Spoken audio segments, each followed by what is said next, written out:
Hello and welcome to the Fantasy Wildcard Dynasty Show, the first part of a double header this week, which is exciting. We are fresh. Actually, 2/3 of us are fresh. Me and James, yep, we're nice and fresh. We're ready for the double header. Mags, or should I call you the Stag? How are you, mate? Are you feeling fresh like us? Most of my body feels fresh, Ollie. I've recovered after my stag do last weekend. However, my voice remains in Dublin. But I'll get it back at some stage, I'm sure. Love to hear it, mate. And James, how are you doing, mate? Are you looking forward to a double header this week? Yes, it's good to be back after a week off. Obviously Mags had his stag. I was a little bit under the weather, but yeah, it's good to be back and to get to talking about some rookies. Indeed, mate. Indeed. We're going to try and pick Mags up by talking about some 2025 my guys. So we're going to choose one player from each position. We're not counting quarterback because this year it sucks past the first two or three. So we're going to dive straight into our running backs. And the only thing that we couldn't do was choose players from the top three consensus at each position, because that would be slightly boring because everybody's talking about those guys. Plus, we will dive into those more in the deep dive. So, Mags, we're going to come to you, and your guy, you've gone for a Michigan running back. Tell us more. Yeah, I've kind of gone here. A lot of players that you'll have heard being spoken about. Obviously, over on the Dynasty Odyssey, they've been doing mock drafts since October. It's been a long time, so I'm trying to give a little shine to players that don't really get a lot of credit. And you'll hear me talk about a tight end that you'll be able to get in your fourth round of your rookie drafts. You'll hear me talk about a wide receiver that you'll be able to get in the third round of your rookie drafts. And this running back, he might go undrafted in your rookie draft. So it's just someone that I'm keeping an eye out, not even for rookie drafts, but immediately after, when you've got that little bit of space and you want to throw in one more player. I'm looking at Khalil Mullins. Google a picture of a guy, you'll see why. He's a converted linebacker. He's a physical, specimen. I still think he's super, super raw. There's a lot still to learn that running back position. He's not been playing it an awful long time, but there are a couple of things that I really, really like about him. Obviously, I've spoken about it. The size of the guy is really impressive. He's very, very powerful. He ran behind a Michigan line that you would assume would be one of the best in the country, but actually wasn't up to much at all. So that did impress me. Let's not forget Donovan Edwards, a name that hasn't been spoken about a lot. Donovan Edwards was such a good prospect. He was on the cover of the EA Sports College football game. Khalil Mullins beat him out that team. That's how good Khalil Mullins is at only his second year playing running back. So I think that if he continues to develop, he could end up with a nice little role here. He's someone that's not going to be a 3-down workhorse, but he's someone that is sort of slightly lacking in the NFL right now. That huge, 230 plus pound thumper. I think he could carve a role out somewhere. It obviously depends on landing spot. He could be off my board depending on where he goes. But I just thought this is someone to keep an eye on who's probably not going to get drafted at all. Maybe worth picking up a share or two of Khalil Mullins.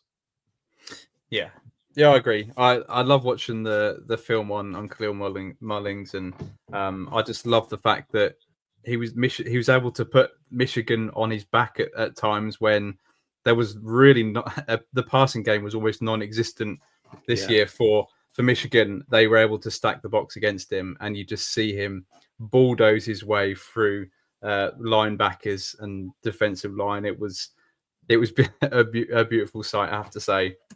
An absolute dog. And yeah, his pass blocking was really good.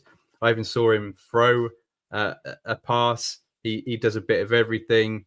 I'm excited to see whether he gets sort of better than expected draft capital, because at the minute he's sort of in that group where there's about 10 running backs. Once you get past the top 5, there's a group of about another 4 that I really like, but then there's a group of about 10, and you can literally flip them in any order depending on, as you mentioned, the draft capital. Where they go is dependent on where I take him. And I can certainly see myself taking a couple of shares of Mullins. He is someone that I think can step into the NFL. As you mentioned, he's raw. at the position. There's certainly some upside there, and he's just looking for opportunities. So perhaps that good pass blocking grade that he's got allows him more opportunities on the field. Let's see. And the special teams ability of Mullings as well, I forgot to say, that's going to help him get drafted. Obviously, he has played linebacker for Michigan at a really high standard. Now can play running back as well. So that kind of all adds into him being a really good special teams player, which might see him, just edge out some of these other guys. So it's just someone to certainly keep an eye on. I'm not planting any flags on him being the next superstar, but he's a nice little freebie that you could add to your roster. Exactly. Someone that you need to know about. And yeah, these guys aren't going to go round 2, round 3, not day 1, not day 2, probably day 3. It could be late, and those guys have to have special teams roles. Otherwise, they're not going to see the field at all. So love that, and love your pick, James. This is a guy that certainly in mind for someone that I think is a sleeper. Not being talked about enough, especially when you think about his receptions. I loved playing PPR league. So who is the running back that you want to talk about as your guy? So my guy is Woody Marks at USC. I think kind of in a similar, not quite the same basket as Mullins, but you mentioned there about there's like that, maybe that top 10 guys where we know, they're probably going to go in the first couple of rounds, a couple of days of the draft. And then after that, you've just got this big bag of running backs where there's just so many of them that you're not 100% on the draft capital they're going to get. So, someone like Woody Marks, I think because of his age, he's almost certainly going to be towards the end of the draft. He's going to be 24, maybe even 25 during the season. So he's definitely not going to be picked early. But as you mentioned there, the pass catching, over 260 receptions in his college career. I'm not sure there's anyone else really that could come close to that in terms of the running backs. And that just suggests to me that if he does get drafted in the right situation, he's going to have a role, just purely from that sort of pass catching work. And then I think he's got enough about him. He's a patient runner. He's got enough juice. I think if he gets on the team and he maybe gets the odd snap as a pass catching back, and then there's an injury ahead of him, he's more than capable and sort of stepping up. I'm not sure we're going to be looking at someone that's going to be sort of starting for our dynasty rosters for years, but someone that we can definitely look at plugging and playing when there's an opportunity there. And I think with the draft capital, he's likely to be third day pick in the NFL draft. He's probably going to be late third, maybe even fourth round rookie pick. And I think I've seen enough from him that I think he can contribute at NFL. And there's one play in particular where I think it was like against Penn State, there was like a flea flicker or something that went completely wrong.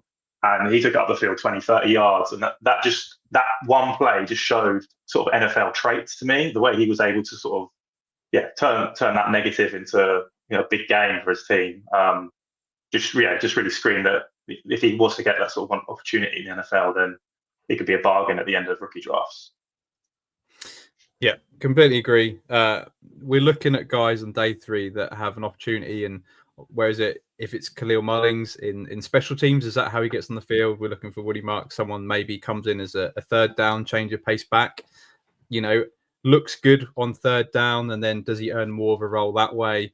When I watched him, just that stat just stands out. 261 college receptions is something just almost unknown, really. It's quite often see maybe 40 receptions in a season, 30 even for some of them, but 261 for his college career is just is incredible. That PPR upside, the dual threat.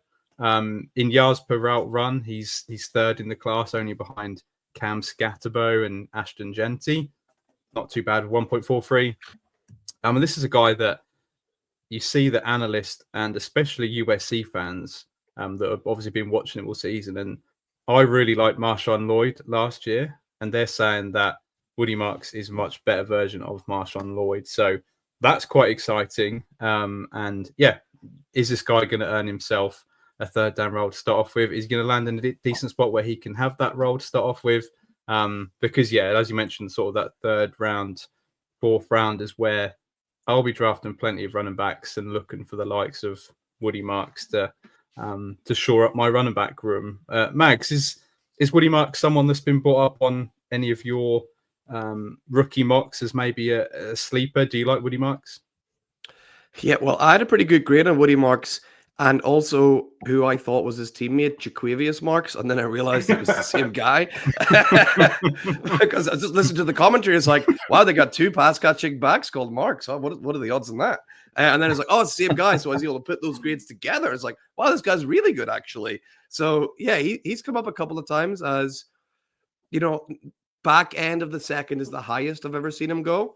So you're probably going to be able to get a guy like Woody Marks in the third round. I think USC fans are being optimistic to say he's better than a guy like Lloyd from last year. I don't think he's quite as good as Lloyd, but he's still a real solid guy that has a chance. And we seen James Robinson when he got a chance. He was a productive player. We've seen, all of these guys that all they need is a chance to be on the field. And Woody Marks, like James was saying, has shown highlights here and there to show that he could be an NFL standard player if he gets a shot. We're going to sound like a broken record with these running backs. It's going to depend where he goes in the draft. That's going to matter so much for a lot of these guys because there's a hell of a lot of them that are really, really good. Indeed. Yeah, I really did like Marshawn Lloyd last year. I think he was my running back 3. Really want to see him at least stay healthy for 2025 if he can. I know. But another guy from last year was someone that I really liked in Jalen Wright from Tennessee. And this year, coming up from Tennessee, Dylan Sampson is going to be my guy. And again, it's not going to be a late guy like your 2 picks here. This is someone that I've got as my running back 6. So directly after the Power 5, as I call them, Caleb Johnson is the final one on that list. But I really do like Dylan Sampson and what he was able to bring in 2024.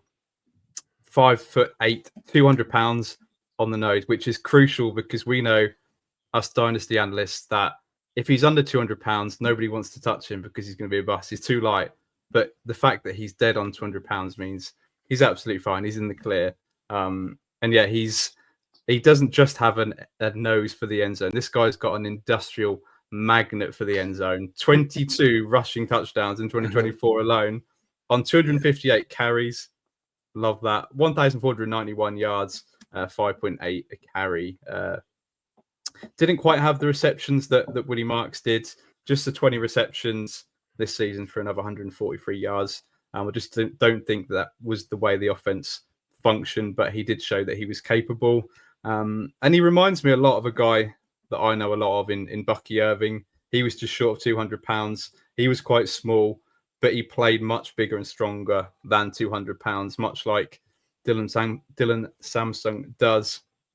And yeah, he just forces tackles like nobody's business. And then you look at the competition. He's doing it in the SEC against top-level competition. Really, really fun to watch. The other guy that he reminds me of is J.K. Dobbins in just the lateral shiftiness, the lateral cuts. One-on-one, when he gets in space, he does make you look pretty foolish, which was a shame because I really wanted to see his 40 time at the combine, and we didn't get that. But we have since got a 4.42 at his pro day. Obviously, take that as you wish because pro day numbers don't really matter. But it just shows that what we already know, he's quick enough.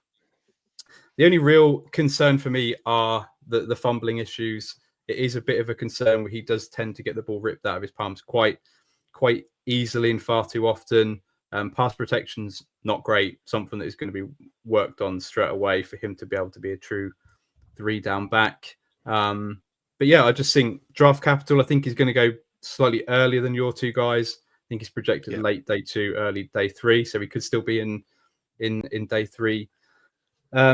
I've just seen that he's had a top 30 visit to the Patriots. Now, I really do like that as a landing spot behind Ramondre Stevenson as maybe a change of pace back with aims to take over Ramondre next year when his contract's up. I really like Samsung. I'm sort of targeting him at the minute, middle to late round 2. If he slips any further than that, then I'll definitely be scooping up shares. But yeah, really do like Dylan Sampson, someone that pops off to me. James, are you a fan of Dylan Sampson? So he's one of those that I kind of liked him the more I watched him. I think when I first started watching him, I looked and saw the stats and saw the height, saw the weight, and maybe focused a little bit too much on the negatives. Like I said, not really much in the receiving game. But yeah, just the more you watch and then you see, yeah, like you said, that industrial magnet for the end zone, those 22 touchdowns at sort of that size is quite an outlier, really, isn't it? So it shows that there's definitely something there. It'd be interesting to see. I think he'd be one of those where not just the draft capital, but the landing spot and the scheme he's in is going to be really, really key, because someone of kind of that build and that kind of style of play is quite unique, I think, in terms of someone that can score that many touchdowns, but be that size. He's not going to work on sort of any offense. You really want to see him go to the right sort of scheme, and obviously something to keep an eye out in the draft. And same goes for you, Mags. Is he someone that you've got your eye on, or are you going to bypass him, or is he in that bucket for you where, again, it completely depends on landing spot and draft capital? Yeah, he was someone that has thankfully come up a little bit. I remember when I first started doing the mock drafts, it was a name that would never even appear in the first 2 rounds, and I was sort of screaming from the hilltops, like, where is Dylan Sampson? Because at that point in time, he was in my sort of production rankings that I have, as I do watching college football as and when it happens. He was sitting as my number 2 running back overall in October, November time.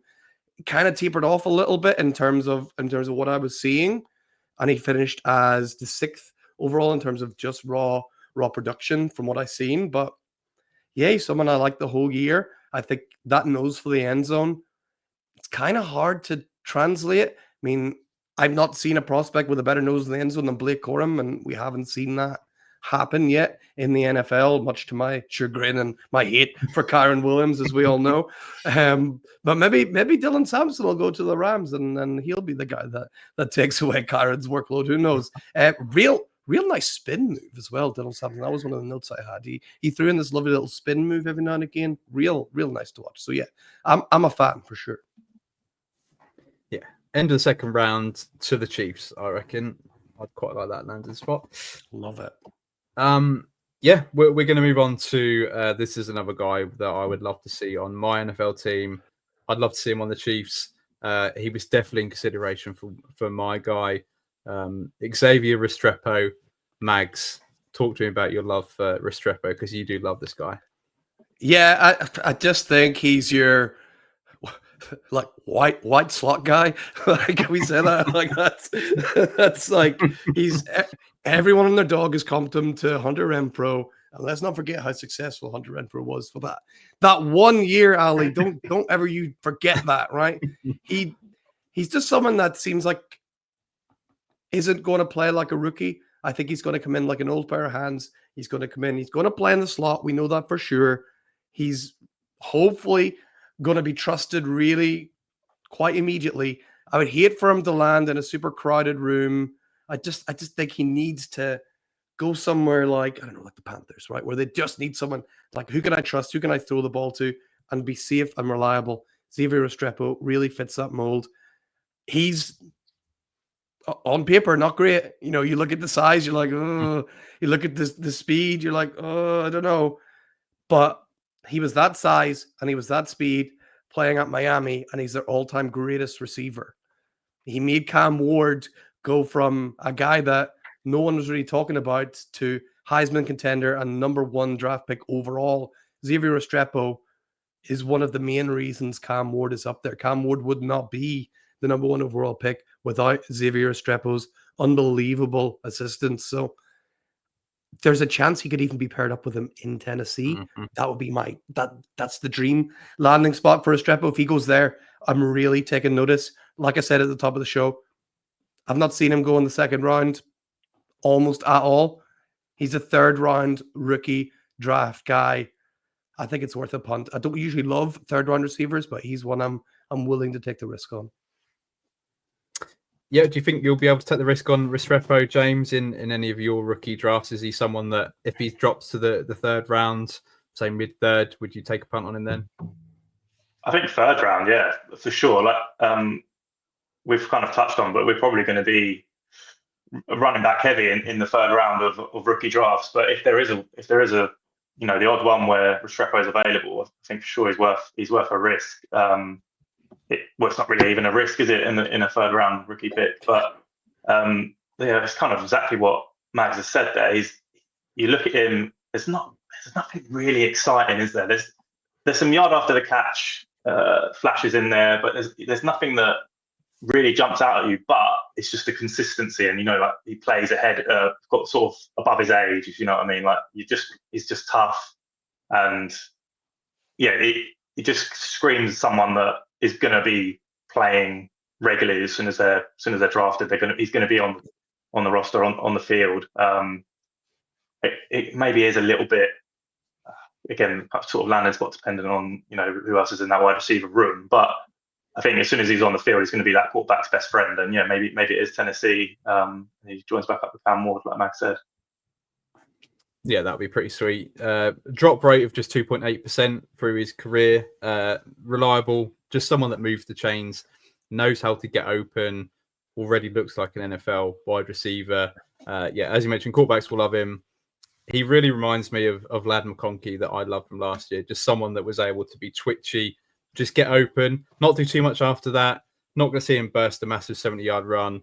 But in a PPR league, someone that if he hits the ground running early, he could catch so many passes this year and just be someone that come in as your wide receiver 3, wide receiver 4 on your team and just be productive in a PPR league. So, yeah, really like Restrepo. Yeah, he's an instant fix. If a team needs a slot receiver, he's right there. It's an instant fix that you can just address immediately and move on without too much worry about him. So, yeah, I really like him. Exactly. Yep, absolutely love it. We're going to move on to the second best wide receiver coming out of Iowa State.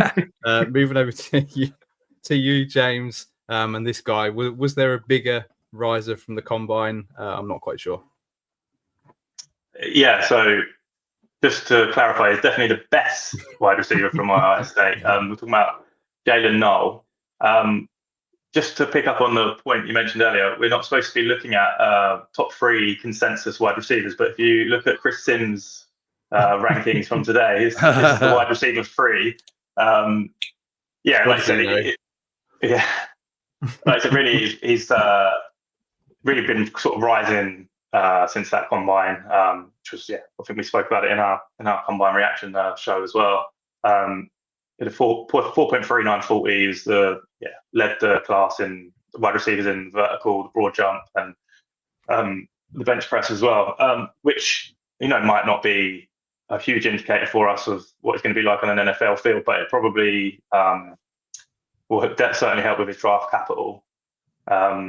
We kind of had a little bit of a joke there.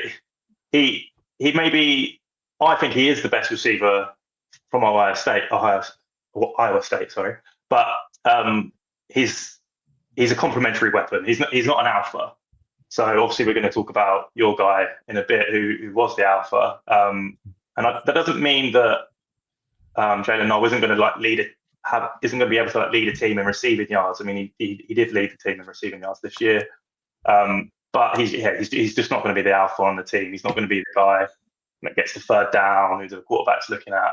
But for me, it's just how fun he is to watch, sort of that twitch and explosiveness that what I want to see when I'm watching my fantasy players. If I'm watching Red Zone and I see a highlight from his team and I know that if he's on the field, that could be a week-winning touchdown there and then.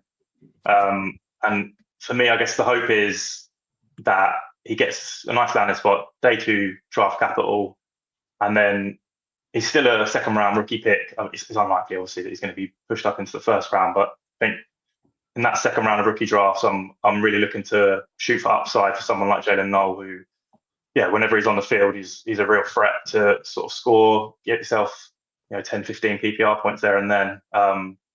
So, I know you disagree, but he's my guy. Yeah, I love it. I don't know what they're feeding these Iowa State wide receivers, because they both had great season.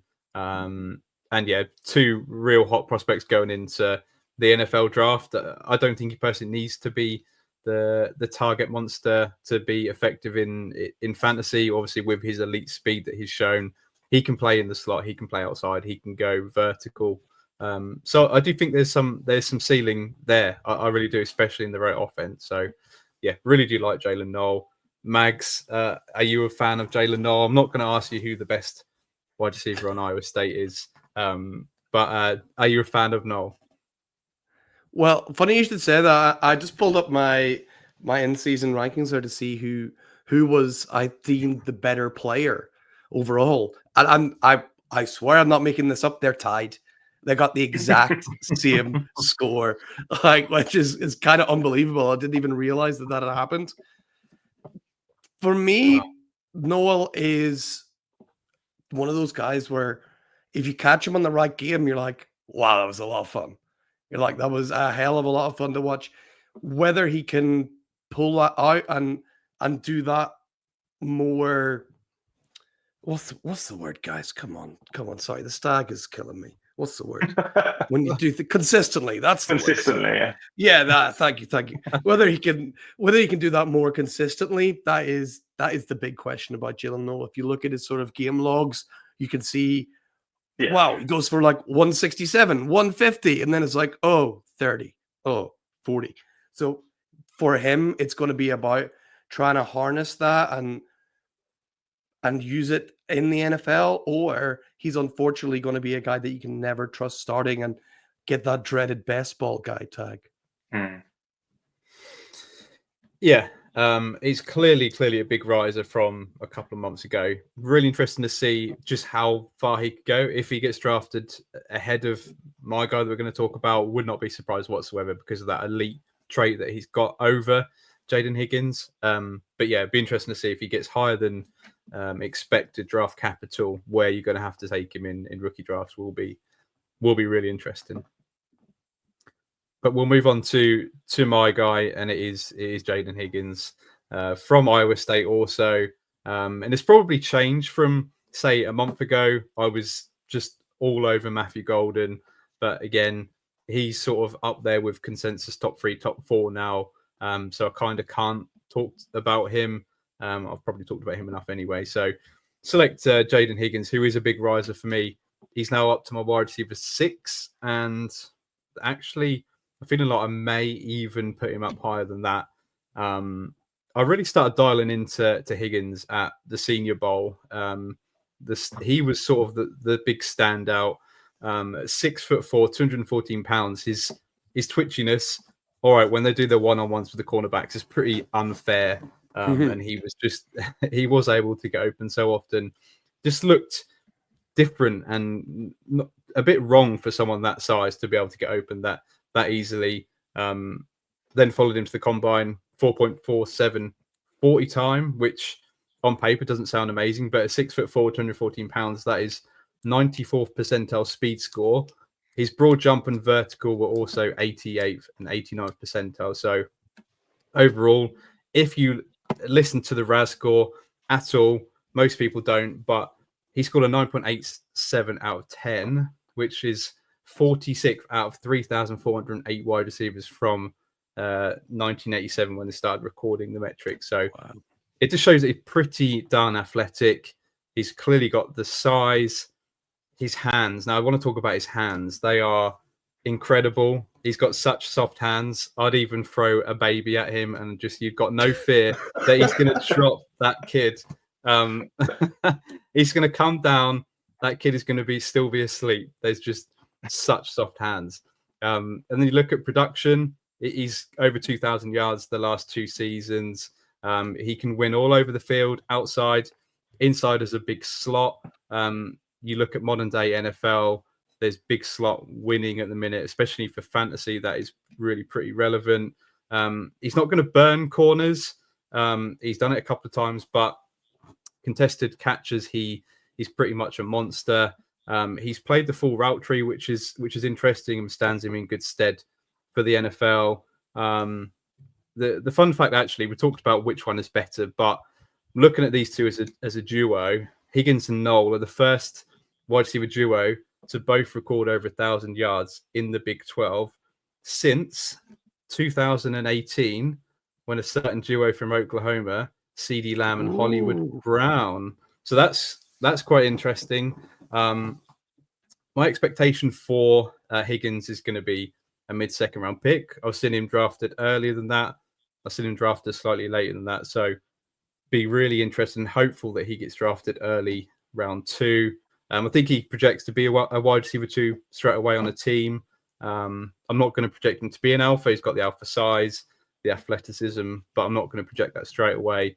I think you're going to have to take him mid-second round, towards the back of round 2 in rookie drafts, perhaps even higher. If he gets, say, he goes pick 38, pick 40, I think you might have to take him earlier than that.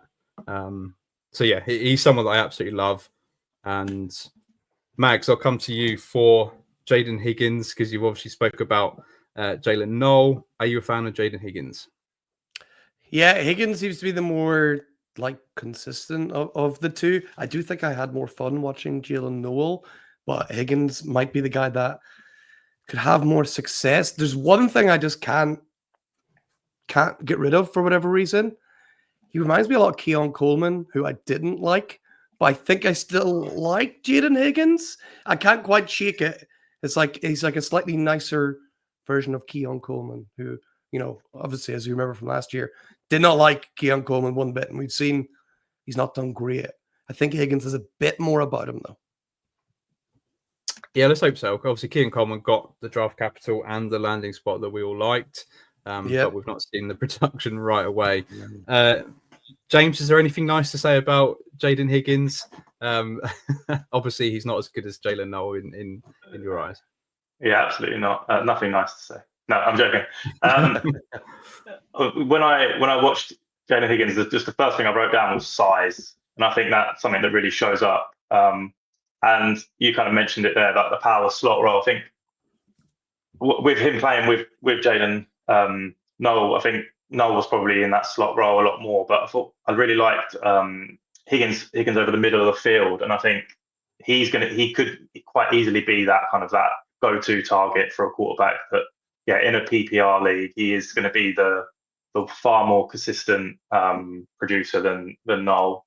That doesn't mean I'd want to draft him over him, but I can definitely see it. I think the ceiling isn't going to be as high, but certainly going to be way more reliable. And if you're probably looking at drafting him a little bit earlier, than Noel, so you're probably looking for a more reliable option with your rookie pick in that case. And he's probably going to be, it really depends on that draft capital, but he might even sneak into the end of the first round in rookie draft. So at that stage, you're not really looking for someone as risky as Noel, I'd imagine. So I would be happier taking Noel in most circumstances, but I can see the Higgins, the reason why people would go for Higgins.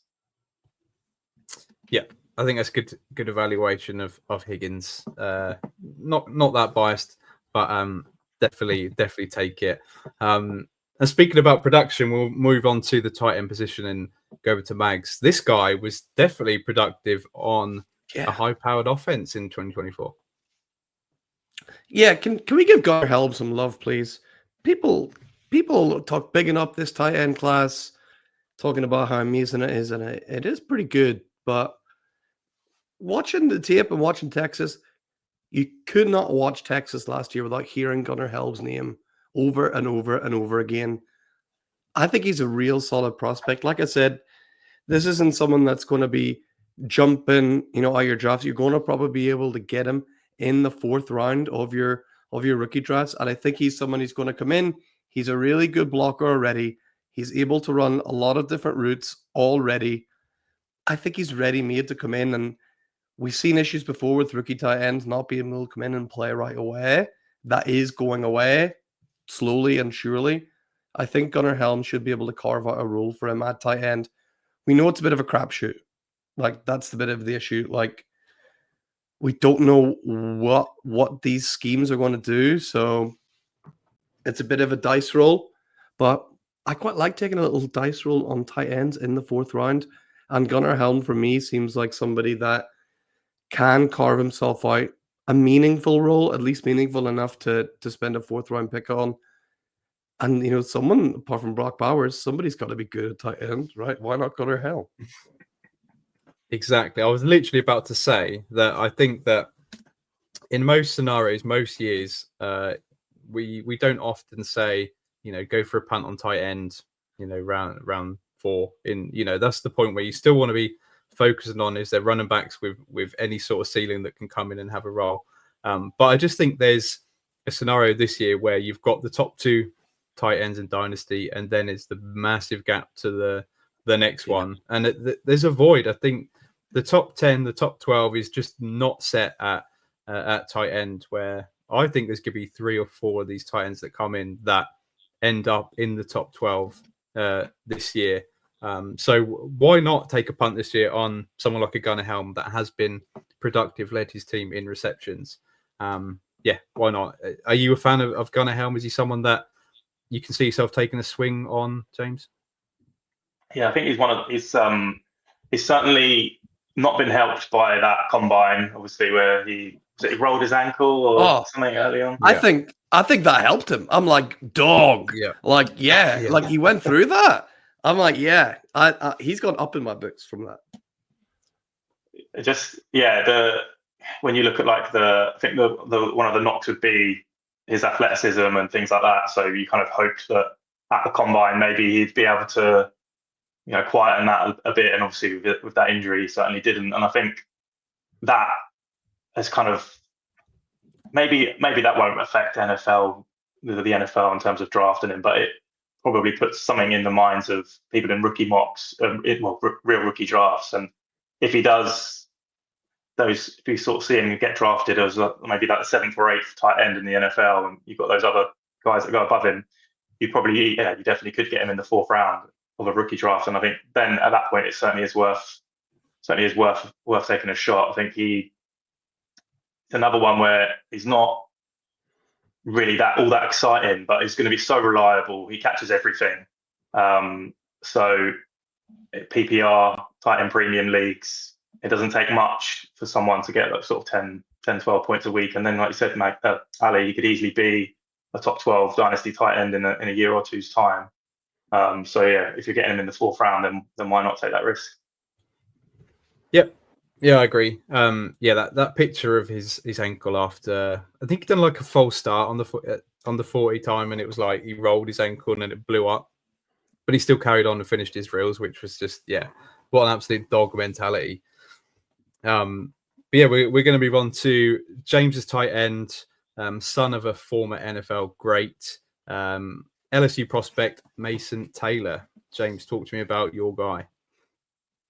So I think kind of the opposite to Gunnar Helm, where he kind of has been slowly rising up ranks. I sort of seen a few where he was sort of borderline top 3 in in their ranking. So felt like this might be a little bit of cheating for me going and picking him here. But he's a tight end that I think we can, of all the rookie tight ends, we can be pretty confident that he's going to see the field often early on, which, as sort of Mags mentioned, we're not that used to with rookie tight ends, and obviously it's starting to be more of a thing. I think he's got everything. He's an all-round tight end, and I think he might not be the best in any one area in this class, but he can move. He is physical enough as a blocker, and I think he's really good with the ball with his hands as well. And he lines up everywhere. You see him all over the field. So he could fit on any NFL team. We're not sort of waiting for him to be drafted by the right team. I think he has a shot of being a day 2 pick in the NFL. And again, he's probably going to be mid to late second round of our rookie drafts, which it might be a little bit early to start taking shots on some of these tight ends, but particularly if we're going to have some of these other guys later in the 4th that we can sort of take flyers on. But I think if he does get that solid draft capital, then and you are looking for a tight end that you can sort of rely on to be on the field, and you're not going to be worrying about, like Mags's guy from a couple of years ago, Kincaid, where you're just frustrated that he's not seeing the field. And you're looking at the snap counts every week, trying to tell yourself that, oh, this is the week where he finally becomes the main guy. He's the opposite of that. He's going to be on the field, and I think, he's going to be reliable for you. So maybe not the most exciting in your rookie drafts, but I think if you could be well worth a second round pick. Yeah, someone that I follow a lot during draft time is Lance Zierlein. He absolutely purrs about Mason Taylor, and he speaks about him a lot. He's wasn't just him, but I've seen him mocked in sort of the 50s, so that would be mid to late second round pick, which will be interesting. And I think, to be honest, I think he gets that draft capital because, as you mentioned, he fits the role of someone looking for their tight end one, someone that can start right away, that just does everything well, not spectacular. Brian Baldinger comped him to Zach Ertz and said he could even be better than Zach Ertz. And Zach Ertz is someone that has been fantasy relevant for a long, long time.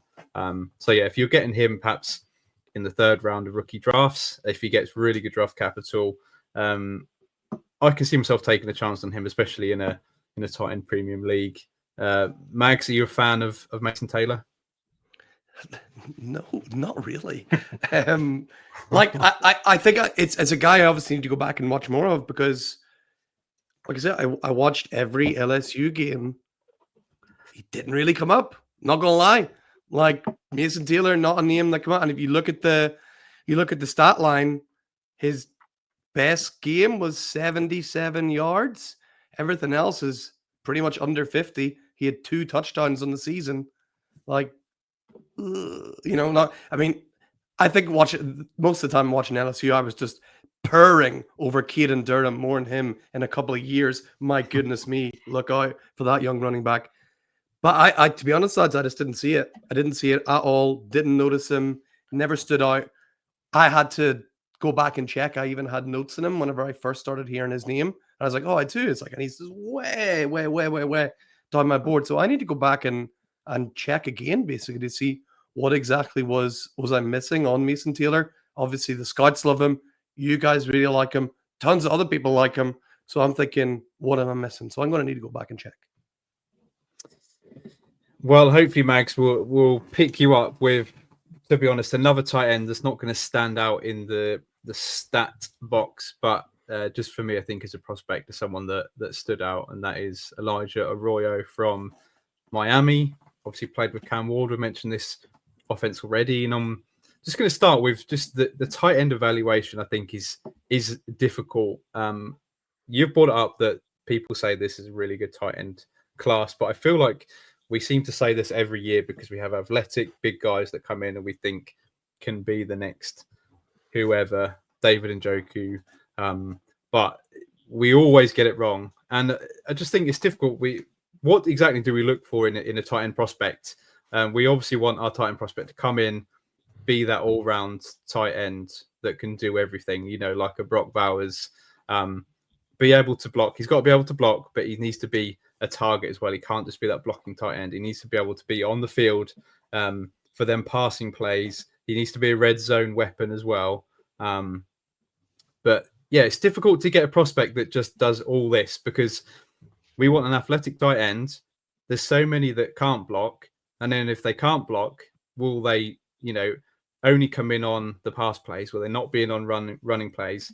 That means they're not going to be on the field. That means that limits their fantasy production. Do you then risk a tight end that's actually better at blocking, but then are they a true weapon in the pass game? So yeah, I find it very difficult to evaluate what an all-round tight end prospect is. And obviously, I think that the top 2 tight ends in this class, they sort of fit that bill, and hopefully they're going to go on to get really good round 1 draft capital. But I think, as we mentioned, I think there is a chance for some of these later round tight ends to, in the right offense, utilize them in the right way where they are going to become fantasy relevant and they can be tight end ones in Dynasty. So Elijah Arroyo doesn't give you all of the above. I think he definitely gives you the part where he's athletic. He's a really, really good route runner. He's twitchy for someone that size. And I think he's going to get chunk plays in the NFL.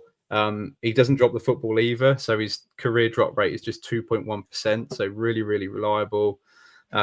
He doesn't block, so he's not going to be asked to be a typical inline tight end. So that might take him off the field. It might even take him off the draft board completely for some teams. But just watching his route running for someone that's 6'5", 250 pounds is just a sight to see. So I really hope that he lands on a creative offense that can unlock his potential. Obviously, we've not got to see him that much in college because he's had 2 knee injuries that have ended his seasons. But I just think he's someone that I could see having a Jonnu Smith type season from this year. Someone that's athletic, that just needed that right offense to unlock him to have a really, really good, successful season. And just a quick stat in 2024. So this is actually NFL stats. There was 6 players. There was only 6 players in the NFL that clocked a higher ball carrying speed than Elijah Arroyo. He was clocked at 21.8 miles per hour on one run to the end zone. And that, for comparison, Xavier Worthy's top speed this year was 21.46 miles an hour. So he was actually faster than Xavier Worthy at that size. I did cheat a little bit, I guess, because he's my tight end 3. So I've only got 2 players above him. But I just needed to talk about him because we've not spoke about him yet. I just think that if he gets better than expected draft capital, which I think the range for him is quite wide. I think he could get round 2 capital. I could see him being a day 3 pick. So as far as that's concerned, I'm not quite sure where he lands. But if he was to get day 2 draft capital, I could be taking my clothes off. I'm that excited about this guy. James, what's your evaluation of Arroyo from Miami? Is he in that bucket with Helm and Mason Taylor for you in terms of, it depends on their draft capital and spot, etc.? Yeah, I think you did nail all the points pretty much on the head there. Look, he's probably not going to be on every team's draft board, like you said. So because of that blocking, and he's not not typical tight end. So he probably is more. We are kind of waiting more on the draft capital aspect and the landing spot and in what scheme he's going to be in, because he's a vertical threat, isn't he? He's a deep threat. He's not like a Travis Kelce or a Mark Andrews kind of tight end that we normally see, like a Brock Bowers as well, that we normally see at top dynasty tight ends. He is going to be. We are going to need those circumstances to align, like I said, that Jonnu Smith type season where he finds himself on the field because he's one of the best receiving threats on the team, and it's going to be tough for that to happen. But if it does happen, then the sort of the ability there, that athleticism, that size, there's definitely a route where he's on the field, he's producing for you. But we just have to see, really. It's one of those where the risk here is he going to be on the field? Not can he do it when he is on the field? Mags, are your clothes coming off with me if he gets day 2 draft capital? I mean, that would be amazing for Arroyo, wouldn't it? The day 2 draft capital, and of course, because Ali's kit would come off, it'd be great for everybody watching, I'm sure. Arroyo, for me, he's got a bit more about him than Taylor, a bit more juice, like more fun to watch. Seems to be a better athlete from what I've seen, more of a red zone threat. I mean, these tight ends are just so difficult to kind of figure out, though. I mean, look at a guy like last year. We had a supreme athlete, a guy who I think is a better prospect than all these guys, in Jatavian Sanders, who went to a place in the Panthers that needed a tight end, and nothing's happened. So, in the nicest way possible, I know we're 3 talking heads here on this podcast. We don't really know what's going to happen with these guys, even after they get drafted, sadly. It's a bit of a crapshoot, but at least we can try and tell you these are the ones that at least we like, and I like Arroyo. Yeah, we're going to do plenty of victory laps if one of these guys hits. And with that, we have reached the 2-minute warning, so we're going to read out and just evaluate some sent in Dynasty trades. We're going to fly through these but there is some really interesting ones. So come to you first, James. We've got a 10-team Dynasty League, Superflex PPR. Crucially, there's no tight end premium on this one. Are you going for the 101 or the superstar Brock Bowers? If there was a tight end premium, this is much easier. We're looking at obviously Ashton Janty here. Well, could be Cam Ward, I guess. But in a 10-team league, to get the tight end one, I just feel like that's the side I would go. The 101, obviously, if it is Ashton Janty, there is a chance he becomes sort of the running back one. Doesn't take too much projection to get there. But to just have that guaranteed, we know what we're getting out of Brock Bowers. That is the way I would go. But as it's not tight end premium, it is a little bit tricky. And Mags? You're going to need to put Sam Laporta on top of that to get Brock Bowers from me. Like that's how far away it is. Yeah, I agree. I think Brock Bowers is definitely the one that I'm going to go for. Even if we knew the landed spot for Janty, say it was the Raiders at pick 6, I think I'd still be on Brock Bowers. Actually, there'd be teammates then, which would be interesting. But I think just the positional advantage you get from Brock Bowers right now is too much to turn down. Next one, 14-team Dynasty League, so slightly bigger. Superflex PPR. There's no tight end premiums, but there's no tight ends involved. This is the big one, Mags. Saquon Barkley, Nico Collins, and your boy Drake London. Or I'll take the other side. You've got a big package on the other side. What do we got?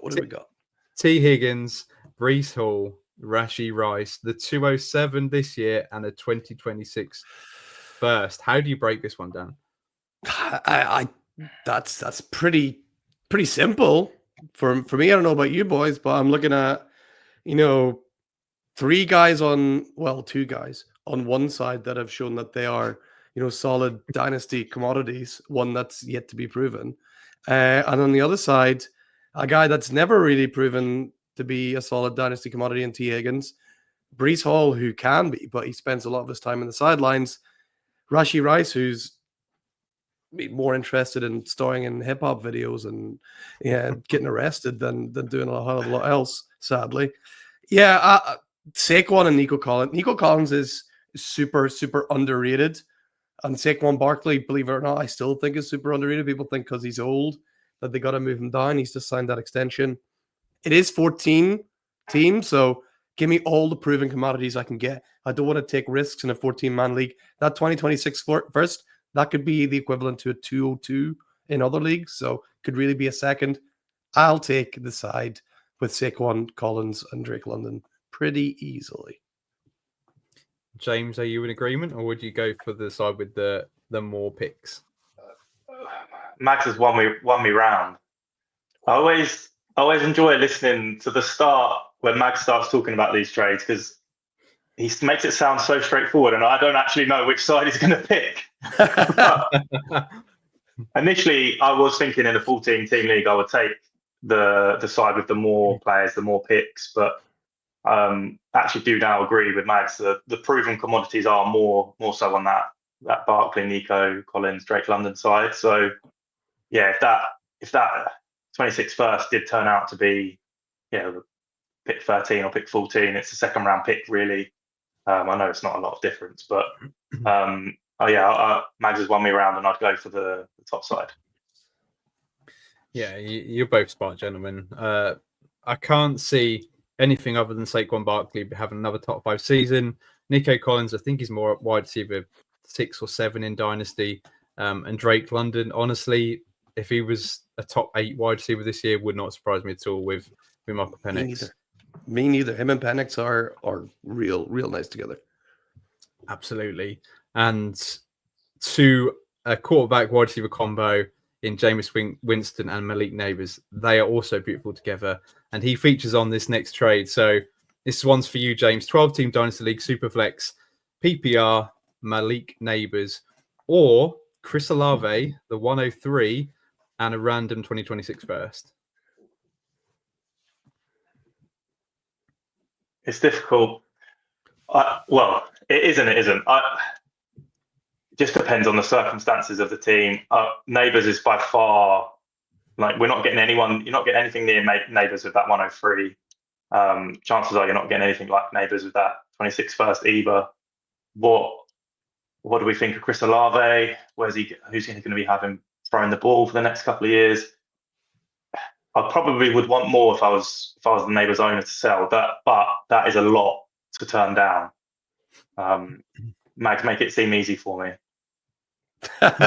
Yeah, it is a lot to turn down, but you're going to be smiling putting Malik Neighbours in your lineup, so I would probably just stick to Malik Neighbours. Yeah, agreed. Chris Olave, I think he's probably worth a late first, very least early second. So you're looking at 3 first, which I think is correct value for Malik Neighbours. Yeah. But yeah, give me the Malik Neighbours because that thought of him with James Winston is too. Do you know what this trade? This is the exact trade you get, and then some dickhead sends you a screenshot of a trade calculator showing you how you've won, and you're like, "Get away from me!" Exactly that. We absolutely hate trade calculators that are used in that way, anyway. Yeah. Yeah. I did hear. Sorry, slightly off topic. If you are listening now, this is a great tip. I can't remember who told me this tip. It was write down whenever someone sends you a screenshot of a trade calculator, write a note somewhere what trade calculator they use, and then use it against them when you send them trades. But don't send them the screenshot because you know they're going to go to that trade calculator and put it into that. So send them a trade knowing that that calculator is going to tell them they're going to win. That makes sense? Yeah, Yep. I love that. I've not heard that before, but that's something that Good, right? I need to write that down. I'll come to you for this one, Mags. This is a Dynasty Superflex 12 team, start 10. This is a 0.5 Titan premium, although there's no Titans involved in this one. But there is a 4-point passing per touchdown. So, oh my God, I've got a headache. The aforementioned Michael Penix plus a few scraps here, the 303, which could be one of the Titans I talked about, plus a 26 fourth for the 107, 2027 second, and a 2027 fourth. Right. So what I pay 107 for Michael Penix, essentially. Yeah, I'll take Michael Penix. Yep, James. Simple. Yeah, completely agree. Yeah. Are we going to get a quarterback at the 107 that we are as happy with as Michael Penix? Probably not. So get a couple of extra bits there. It's worth it. Ask Kev. You'll get Jackson Dart for the 107. That's true. That's true. Let's see. But yeah, it's got to be Michael Penix, especially now the situation where he's, the unrivaled starter on what should be a really good offense on the Falcons. We're going to finish it off with an interesting one. One for you, James. 12-team Dynasty League, Superflex PPR, Titan Premium, the 102 plus a random 2026 first, or Amon-Ra St. Brown. Yeah, for once, I'm not going to talk about this for too long. Yeah, that's Amon-Ra for me. We spoke about it with the Malik Neighbours one, that you're just going to need more to sell him than that. That's 2 firsts. It's not enough.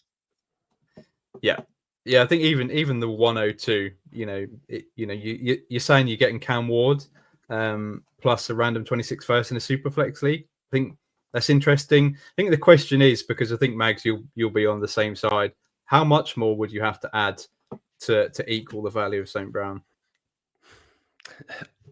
I just don't like trading players like that just for picks.